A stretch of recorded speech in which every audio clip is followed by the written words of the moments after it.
Bonjour à tous, bienvenue sur Psychobrio. Aujourd'hui, nous allons parler d'un thème qui est un peu différent de ce que j'aborde d'habitude. Aujourd'hui, nous allons parler de la survie. Dans quel sens la survie?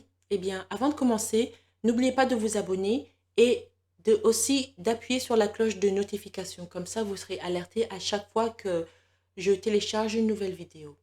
Donc, vous vous dites la survie. Qu'est-ce que vous voulez dire par la survie? Eh bien, je parle de la survie en ce qui concerne la situation géopolitique dans le monde, en particulier la guerre en Ukraine.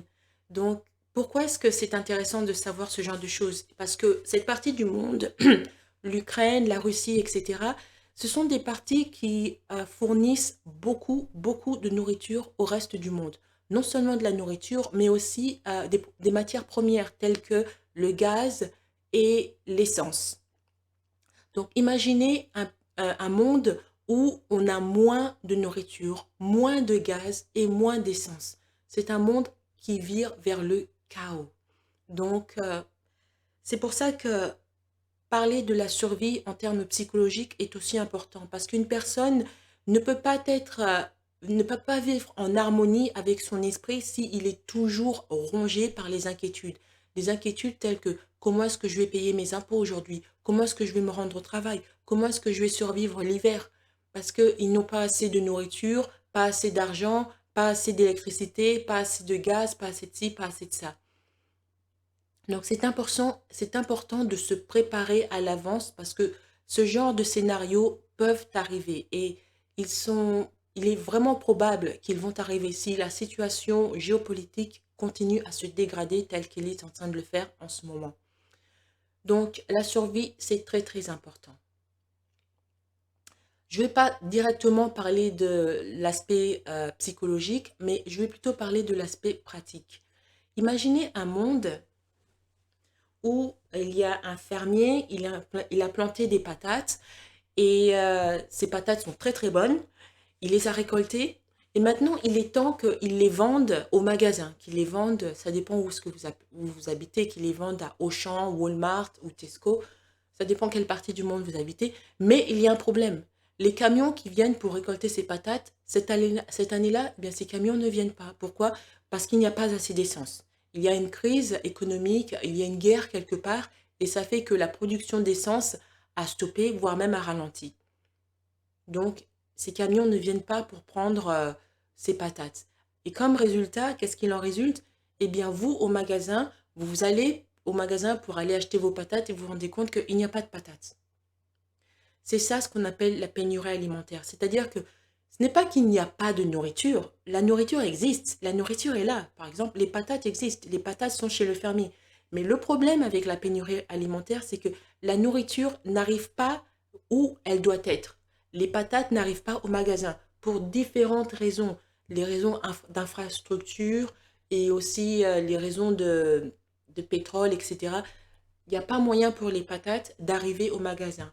Ce genre de scénarios peuvent être multipliés à l'infini. Par exemple, si vous aimez faire le sport et que vous avez besoin de vous acheter des nouvelles chaussures, des nouvelles baskets, eh bien, les pays qui fabriquent ces baskets, quelque part au Vietnam, en Chine ou qu'importe, eh bien, ils ont fabriqué ces baskets et maintenant ces baskets sont dans le bateau qui arrive jusqu'au port de votre pays. Et maintenant, ces baskets sont dans un conteneur au port et sont stockées là. Pourquoi? Parce que les camions qui viennent pour faire la- comment dire, délivrer, pour prendre ces baskets et les emmener à Foot Lockers, par exemple, eh bien, il y a un problème, il n'y a plus d'essence. Ces camions ne peuvent pas fonctionner correctement sans essence. Donc, les baskets sont stockées là-bas dans le port, dans les conteneurs. Et vous allez à Foot Locker, eh bien, pas de basket, rien. Donc, c'est ça la pénurie. Donc, c'est pas juste la pénurie alimentaire, ça va toucher tous les domaines de la vie, que ce soit les produits pour les cheveux, vos lunettes, euh, les bijoux, les sous-vêtements, les chaussettes, les meubles, etc. Si vous aimez la musique, regardez, il n'y a plus de piano à vendre, il n'y a plus de guitare, etc. Tous les éléments de la vie vont être touchés. Donc, qu'est-ce que vous pouvez faire dans des cas comme ça? Il est important de se préparer à l'avance. Hmm. Donc, vous devez être conscient de ce qui peut se passer. Donc, vous devez être conscient de ce qui peut se passer et que vous pouvez être victime de ce qui peut se passer. Vous devez aussi vous renseigner dans les différentes infrastructures de votre ville pour savoir où est-ce qu'on en est en ce moment. Est-ce qu'il y a assez d'essence pour le mois? Est-ce qu'il y a... Qu'en est-il de l'électricité? Est-ce que vous allez survivre? Vous allez être capable de survivre l'hiver sans électricité? Moi, personnellement, je pense que l'hiver 2022, ça va aller. Ça va être dur pour beaucoup de gens, mais en règle générale, ça va aller. Euh, ça va être dur, mais ça va aller. Ça va être potable, comme on dit. Mais l'hiver 2023, ça, ce sera un défi. Pourquoi? Parce que la plupart des pays ont encore une réserve de pétrole, une réserve de gaz, etc., etc. Mais ces réserves ne durent pas indéfiniment. Ils peuvent être utilisés pour l'hiver 2022, mais pour l'hiver 2023, est-ce qu'il y en aura encore? Ça, c'est la grande question. Et voilà. Donc, qu'est-ce que vous pouvez faire pour contrer à la pénurie au fait qu'il va y avoir une pénurie de nourriture, par exemple? Eh bien, vous pouvez préparer ce qu'on appelle un garde-manger. Pour préparer un garde-manger, vous devez choisir une pièce chez vous où il n'y a pas de de la lumière solaire directe, parce que la lumière solaire directe peut gâcher la nourriture, abîmer la nourriture. Une pièce où ce n'est pas trop humide, une pièce où les parasites, les insectes, les rats, etc. n'ont pas accès. Ma voix est en train de partir. Donc, c'est une pièce qui est sauve pour la nourriture. Et dans cette pièce, vous voyez comment est-ce que vous pouvez y entreposer de la nourriture et aussi comment est-ce que vous pouvez vérifier régulièrement les dates d'expiration de la nourriture. Mais sachez que c'est pas parce qu'un produit il expire telle date que ce produit est immangeable. Généralement, quand un produit dit il expire telle date, ça veut dire qu'à partir de telle date, il n'est plus aussi frais qu'il devrait l'être, mais il est encore mangeable. Parce qu'il y a des boîtes de conserve, des gens ont mangé ça 20 ans, 30 ans, 40 ans après la date d'expiration. Il y a des vidéos sur YouTube à ce sujet. Donc, un produit dont la date a expiré n'est pas nécessairement immangeable. C'est à vous de voir, c'est au cas par cas, hein. Donc, vous créez chez vous un garde-manger. Et vous devez aussi évaluer la quantité de nourriture que vous devez stocker. Et aussi, combien de calories vous et votre famille avez besoin par jour. Vous devez aussi voir le genre de nourriture que vous mangez. Par exemple, si vos enfants ne supportent pas les carottes, ne mangent pas les carottes, détestent les carottes, c'est pas la peine d'acheter des carottes. Achetez des choses que vous allez manger, achetez des choses que vous pouvez cuisiner.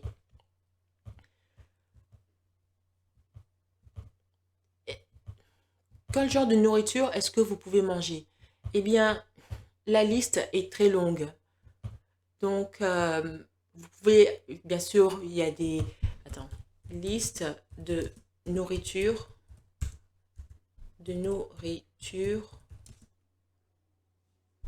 que vous pouvez manger. Donc, il y a des pâtes, du riz. Quand vous prenez du riz, ce doit être du riz blanc.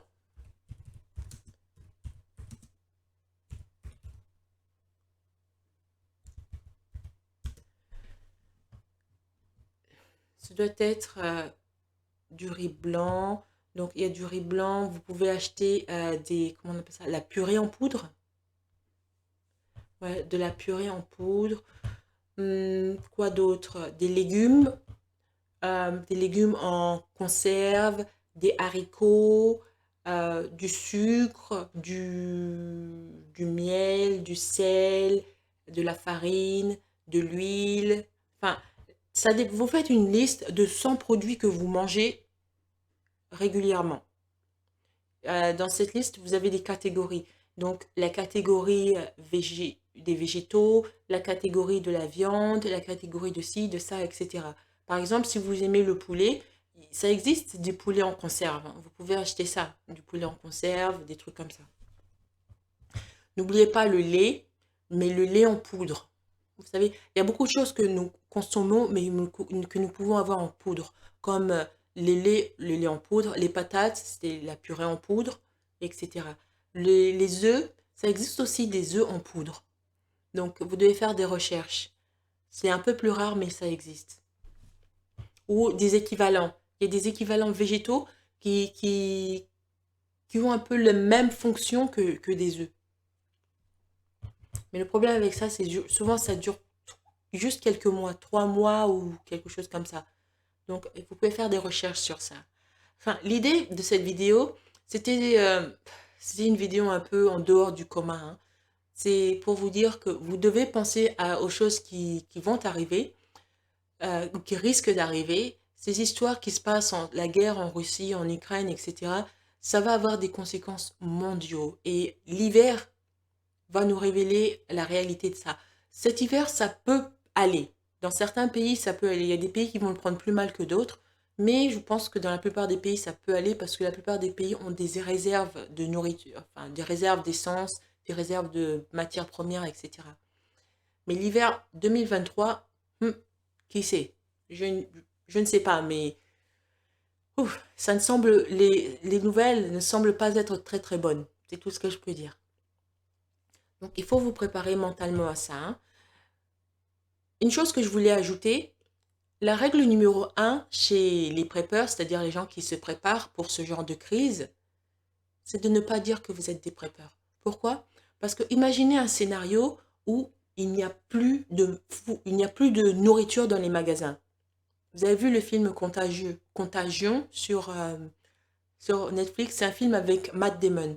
Vous pouvez taper sur Google Contagion. Bon, c'est l'histoire, c'est une maladie qui arrive et puis voilà. Mais dans ce film, quand vous voyez, il n'y a plus de nourriture dans les magasins. Et c'est la panique générale dans les villes. Donc, si vous êtes là en train de dire à tout le monde en ce moment, aujourd'hui, eh, regarde-moi, je suis un prêteur, je suis en train de cacher, d'emmagasiner de la nourriture chez moi, etc.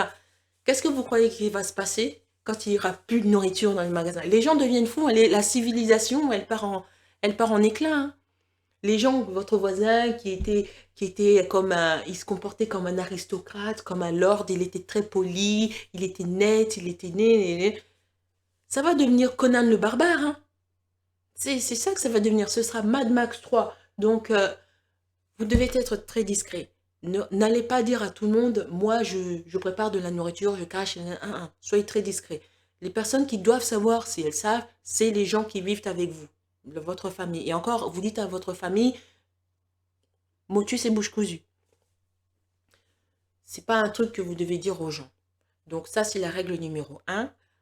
Gardez, soyez discret. Ne répétez pas à tout le monde, à tout qui veut l'entendre, et regarde-moi, j'ai 300 kilos de pâtes dans la cave. Dites pas ça aux gens. Parce que il y a ce qu'on appelle les loups. En anglais, on appelle ça. J'ai oublié le nom. En fait, l'idée, ce sont des loups. C'est-à-dire, les gens à qui vous dites que vous avez ce genre de choses chez vous, la nourriture et tous ces trucs-là, eh bien, eux, ils se prennent pas la tête d'empiler, d'emmagasiner, d'acheter pendant une année. Eux, ils savent que la nourriture et tout ça, c'est chez vous. Donc, ils vont se pointer chez vous avec une arme à feu, une batte de baseball, une ci, une ça, et ils vont vous voler tout ce que vous avez. Et ça, ce sont des gens, comme je vous dis, imaginez votre voisin qui se comporte comme un aristocrate, mais en période de crise, les gens changent, hein. Les gens changent. Cette personne que vous dites, il ne va pas faire de mal à une mouche, vous y réfléchirez 2 fois la prochaine fois avant de dire ça. Donc, règle numéro 1, ne dites pas aux gens que vous emmagasinez de la nourriture chez vous en cas de crise.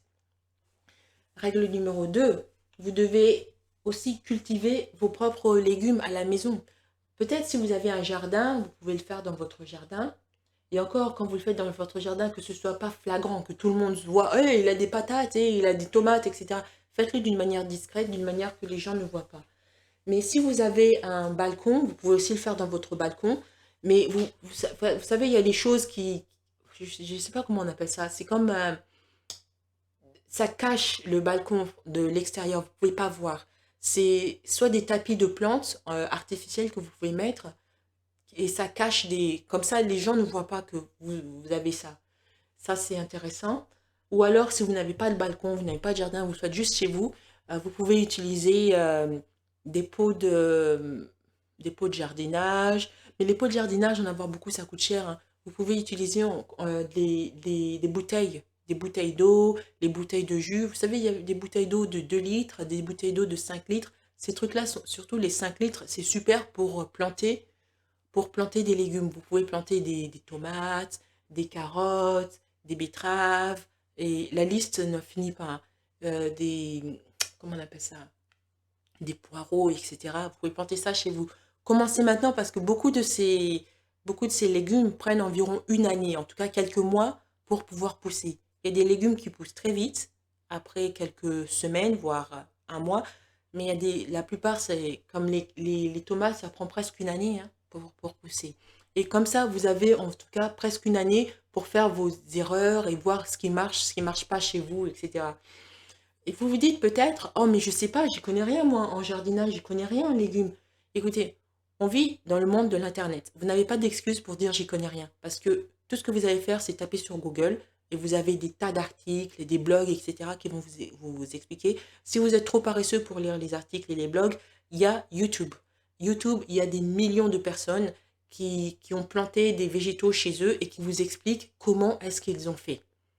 Donc, même dans les balcons, etc. Faites vos recherches sur YouTube et vous allez voir. Comme j'ai dit, souvent les bouteilles, vous n'avez pas besoin d'aller dans le magasin de jardinage et d'acheter des pots de fleurs, ça coûte une fortune. Votre argent sera mieux géré ailleurs. Donc, les bouteilles d'eau de 5 litres sont très bons. Donc, vous devez aussi acheter des graines. Comme j'ai dit auparavant, achetez des graines de ce que vous mangez. Des graines comment on appelle ça, des graines d'épinards, c'est intéressant, des graines de carottes, des graines de ci, des graines de ça. Et il y a aussi des fois où vous n'avez pas besoin d'acheter des graines. Juste que vous mangez, par exemple, des poivrons, vous pouvez les faire renaître. C'est-à-dire que vous n'avez pas besoin de manger tout le poivron et de jeter la racine. Vous mangez le poivron, vous mangez ce que vous mangez, mais la partie racineuse, vous la gardez et quand vous la mettez à l'eau pendant quelques jours, eh bien, vous voyez que les racines commencent à grandir et après quelques jours, vous pouvez les replanter, donc les faire renaître. Vous pouvez faire des recherches sur ça. Il y a des tas de vidéos sur ça sur Internet qui montrent comment est-ce que la majorité, pas tous, mais la majorité des légumes que l'on mange, on peut les faire renaître. Voilà. Euh, donc, j'ai parlé de garder le secret, que vous ne, vous n'entreposez pas de la nourriture chez vous. J'ai parlé de planter des légumes chez vous. Aussi, vous vous dites, oh, mais s'il y a une crise majeure et qu'il n'y a plus d'électricité, comment est-ce que je fais? Surtout, moi, j'habite dans un pays où l'hiver, c'est terrible. Et, bon, commencez déjà par acheter des bougies. Des tas de bougies. Chaque semaine ou chaque mois, achetez une boîte de bougies, une boîte de bougies, une boîte de bougies. Ça aide. Les bougies, vous savez, les longs là, et aussi les courts, j'ai oublié comment on les appelle, ceux que vous voyez dans les restaurants, dans les tables de restaurants souvent. Sont très très courts. Les bougies de thé, j'ai oublié le nom, désolé. Donc, ça c'est intéressant. Il y a des tas de vidéos aussi, une fois encore sur YouTube, comment se chauffer. Comment se chauffer sans électricité. How to use a heater without electricity. Si vous ne parlez pas anglais, c'est pas grave parce que tout ce que vous avez à faire, c'est de regarder la vidéo. Ça vous explique déjà. Donc, ce genre de vidéos sont super intéressants. Il y a même des vidéos, si vous n'avez plus de frigo, comment créer un frigo à la maison sans électricité. Ça, c'était super, super intéressant parce que vous pouvez vous demander comment est-ce que dans des pays comme en Asie, en Afrique, ils ont fait quand, bah, autrefois, à l'époque où les gens n'utilisaient pas l'électricité. Et pourtant, ils avaient de la nourriture fraîche, de la viande fraîche, tout le temps. C'est que beaucoup d'entre eux ont trouvé le secret de créer des frigos sans électricité. Donc, comment est-ce qu'ils font? Bon, à l'époque, ils utilisaient les matériels de l'époque, mais le matériel moderne qu'on peut utiliser, ce serait des pots de fleurs. Vous prenez un gros pot de fleurs et un pot de fleurs qui est un peu plus petit. Et le gros pot de fleurs, vous mettez du sable. Et le pot de fleurs qui est un peu plus petit, vous couvrez, vous assurez que, parce que dans les pots de fleurs, il y a des trous au milieu. Vous vous assurez que vous couvrez ce trou. Par exemple, Il y a différentes manières de le couvrir qu'il n'y ait pas de trou. Après, vous mettez tout ça dans le grand pot de fleurs avec le sable. Et puis, vous mettez votre nourriture dedans. Disons, vous mettez une boîte de beurre dedans. Et le pot de fleurs qui est petit, vous le couvrez souvent d'un plastique ou de quelque chose que l'air ne va pas pénétrer. Et vous couvrez le tout et ça vous fait... Non, non, vous ne couvrez pas le tout. Vous ne couvrez pas le gros pot de fleurs parce que vous devez mettre de l'eau dans le sable. Pas beaucoup, juste un petit peu. Et le fait que l'eau va s'évaporer, ça va faire un effet thermique, etc.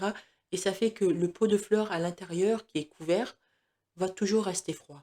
Mais bon, regardez les vidéos qui parlent de ça, ils expliquent ça mieux que moi je le fais, hein. Et si vous avez une crise, il n'y a plus d'électricité, ce qui risque de se passer, c'est pas totalement impossible, un jour ou l'autre ça peut arriver, eh bien, ce genre de petite tactique, ça peut vous sauver la vie, vous et vos enfants. Donc, pensez à ça. Donc, quoi d'autre est-ce que je peux mentionner? J'ai parlé du secret, des plantes, l'électricité. Euh, oui, acheter aussi des vêtements chauds, parce qu'il y a beaucoup de pays où quand il fait froid, il fait vraiment froid. Donc, acheter des vêtements de laine, des gants, des trucs comme ça. Pensez à vos enfants. Par exemple, si vous avez un fils qui a 7 ans, plutôt que de lui acheter des vêtements, des pantalons pour les enfants de 7 ans, achetez-lui des trucs pour les vêtements des enfants de 8 ans, voire 9 ans. Parce que qui sait, dans un an ou 2 ans, s'il y a une crise économique et vous allez dans les magasins, il n'y a plus de vêtements, ce serait bien s'il avait déjà des vêtements et des chaussures aussi, hein, surtout les chaussures pour les enfants. Et pour vous-même, n'oubliez pas vos chaussettes, les sous-vêtements. Vous devez toujours avoir des stocks des médicaments dont vous avez besoin, etc. Enfin, prévoyez tout ça. Pourquoi est-ce que je dis tout ça? C'est parce que tout ça, si vous avez prévu une catastrophe, quand la catastrophe va arriver, vous ne serez pas en état de dépression. Vous ne serez pas comme certaines personnes qui pètent un plomb. Non, vous serez un petit peu plus calme.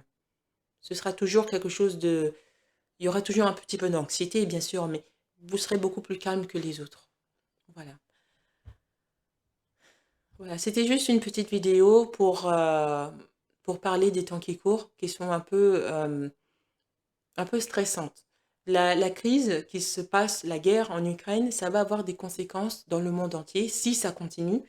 J'espère que ça va bientôt s'arrêter, que tout le monde va pouvoir vivre paisiblement, mais la situation géopolitique ne semble ne pas aller vers cette direction pour l'instant. Mais en attendant, vous, ce que vous pouvez faire, c'est euh, prévoir. Vous savez, si vous avez prévu le pire, vous ne pouvez pas vivre le pire. Voilà. Merci. À bientôt.